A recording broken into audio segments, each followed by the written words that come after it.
ஒருவேளை ஏமாற்றங்கள், நஷ்டங்கள், மனபாரங்களோடு நீங்கள் இந்த வீடியோவை பார்க்க தொடங்கியிருக்கலாம். நாம் ஆசைப்பட்ட காரியம் ஏன் இன்னும் நடக்கலை, நமக்கான ஒரு நல்ல காலம் எப்போதான் பிறக்கும்னு உங்கள் மனசுக்குள்ள ஒரு ஏக்கமும் தவிப்பும் இருக்கலாம். ஆனால் பலர் ஒரு தவறு செய்கிறாங்க. அது பாவம் இல்லை, அது விசுவாசமின்மையும் இல்லை.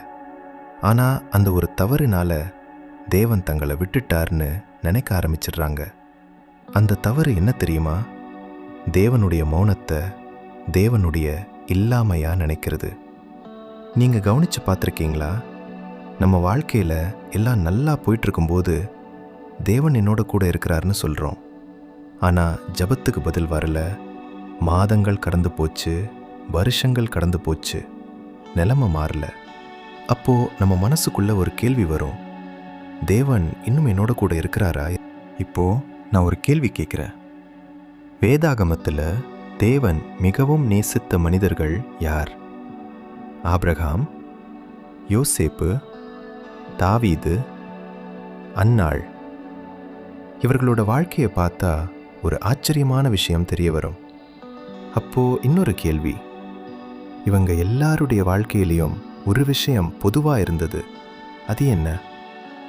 அவர்கள் எல்லாரும் தேவனுடைய மௌனத்தை அனுபவிச்சாங்க. ஆபிரகாம் ஒரு வாக்குத்தத்தத்துக்காக 25 வருடங்கள் காத்திருந்தார். தாவீது ராஜாவாக அபிஷேகம் செய்யப்பட்ட பிறகும் பல வருடங்கள் ஓடிக்கிட்டு இருந்தார். அன்னாள் எத்தனை கண்ணீர் விட்டாங்க, எத்தனை அவமானம் பார்த்தாங்க.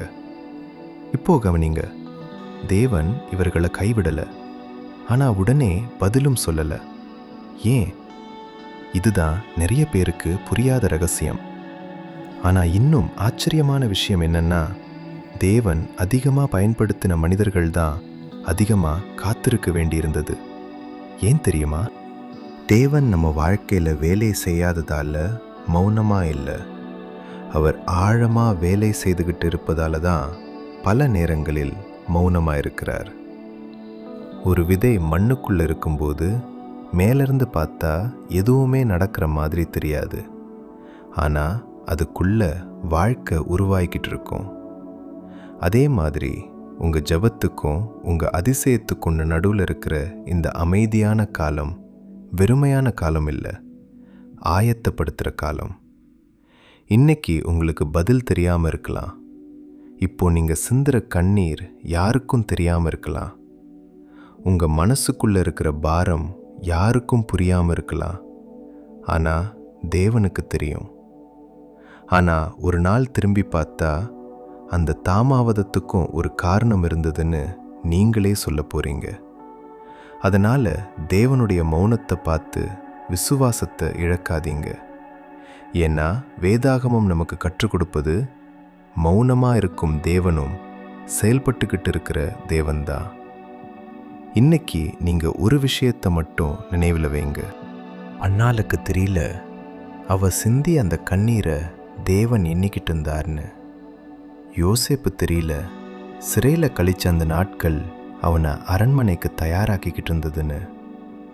ஆபிரகாமுக்கு தெரியல 25 வருட காத்திருப்புக்கு பின்னாடி ஒரு வாக்குத்தத்தம் உயிர் பெற போகுதுன்னு. அதே மாதிரி இன்னைக்கு உங்களுக்கும் தெரியாமல் இருக்கலாம், ஏன் இந்த காத்திருப்பு, ஏன் இந்த தாமதம், ஏன் இந்த கண்ணீர், ஏன் இந்த அமைதி. ஆனால் ஒரு நாள், ஒரே ஒரு நாள் தேவன் கிரியை செய்ய ஆரம்பிச்சா நீங்கள் இழந்த வருஷங்களை நினச்சி அழமாட்டீங்க, உங்களை நடத்தின தேவனை நினச்சி அழுவீங்க. இப்போ பதில் இல்லாத மாதிரி தோணலாம், ஆனால் தேவன் உங்கள் வாழ்க்கையின் அடுத்த அத்தியாயத்தை எழுதிக்கிட்டு இருக்கார். அதனால் இன்னும் கொஞ்சம் நம்புங்க, இன்னும் கொஞ்சம் பிடிச்சிக்கிட்டுருங்க, இன்னும் கொஞ்சம் ஜெபிங்க. ஏன்னா கைவிடப்பட்ட மாதிரி தோன்ற இந்த நேரத்தில் கூட தேவன் உங்களை விட்டு போகவில்லை. இந்த வார்த்தை உங்கள் இதயத்தை தொட்டிருந்தா உங்களுடைய விசுவாசத்தை கமெண்ட்டில் ஆமேன்னு பகிர்ந்துக்கோங்க.